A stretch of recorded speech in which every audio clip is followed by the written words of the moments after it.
Another candidate has dropped out of the race for president. North Dakota Governor Doug Burgum announced Monday he is suspending his 2024 campaign.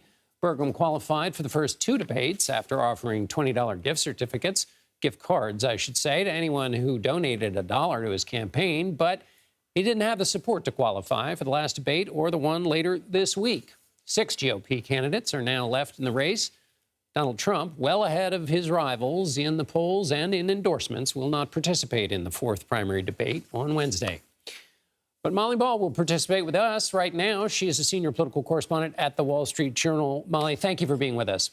Okay, so the conversation is to find a consolidated non-Trump campaign, but the non-Trump wing of the Republican Party has very different kinds of members. As Chris Christie mentioned on Face the Nation this weekend, let's listen to him.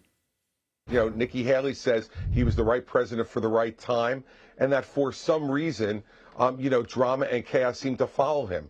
The reason is that he acts like someone who doesn't care about our democracy. He acts like someone who wants to be a dictator. He acts like someone who doesn't care for the Constitution. In fact, he's even said himself he'd be willing to suspend the Constitution if an election wasn't going in his direction. So, Molly, there's at least two camps in the non-Trump wing of the party, which is those who would like to be full-throated in their attack like Christie, or Haley, who's trying to do it a little bit more gingerly. What's your sense of whether either has a chance and there's an appetite of one over the other?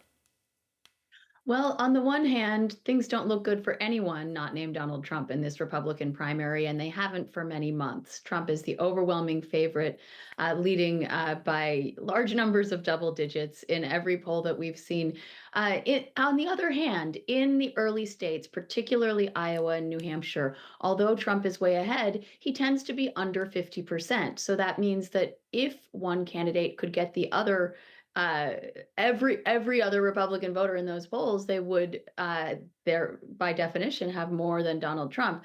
But as you say, those voters who are not necessarily for Trump right now have different priorities, different ideas, different degrees of friendliness to an anti-Trump argument. So, I think someone like a Haley or a DeSantis might respond to Christie's argument by saying, look, if all you want is the wing of the party that hates Trump, you're never going to actually beat Trump just because there are too many Republican voters who are in this sort of wishy-washy middle position where maybe some part of them wants to move on or thinks that he can't win again or thinks that he's too divisive, but they still like him enough that they're not really open to a full-throated sort of never-Trumper position.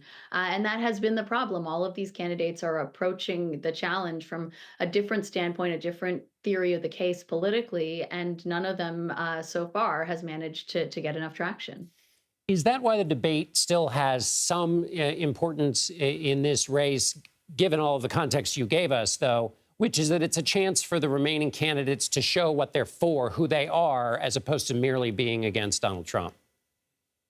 I think that's right. I think it has been difficult without Trump on the debate stage, and it has turned out to be, while a pity for voters, a savvy move by his campaign to have him not participate in the debates. It has sort of removed him from the fray. On the other hand, we have seen, I think the reason that Nikki Haley has seen a bit of a surge into a potential second place position is her strong performance in those debates, is that, she has really been very vigorous on that stage, has been quick on her feet, has sort of dunked on all of the men on either side of her, and the sliver of voters who are looking for a non-Trump candidate have been receptive to that, and we have seen her enjoy a modest surge in the polls and get some big endorsements, such as the one from the Koch network last week, as a result of that. Quickly at the end, Molly, let me ask you about this, which is one of the great ways that candidates prove analysts wrong is they do the work on the ground. So DeSantis hit a big milestone in doing the work on the ground in Iowa. He visited all 99 counties in Iowa. In this race that you've already framed nicely for us, does that matter the way it used to? Well, we will see. He completed this tour just over the weekend, and we haven't seen any new numbers since then. I suppose it is theoretically possible that he will shoot up. Look, I think there has been a trend broadly in politics of increased nationalization over the past decade plus, where we have seen, more and more voters get their news from the national media, not from the Des Moines Register or their local TV station. More and more voters care mostly about national issues, particularly in a presidential race, than whatever's happening in their backyard. So it might matter. I don't think it's fair to say that Iowa voters have turned their back on Ron DeSantis. Most of them like him very much. They just like Trump better. Excellent point. Molly Ball, senior political correspondent at the Wall Street Journal. Thanks a lot, Molly. Thank you, John.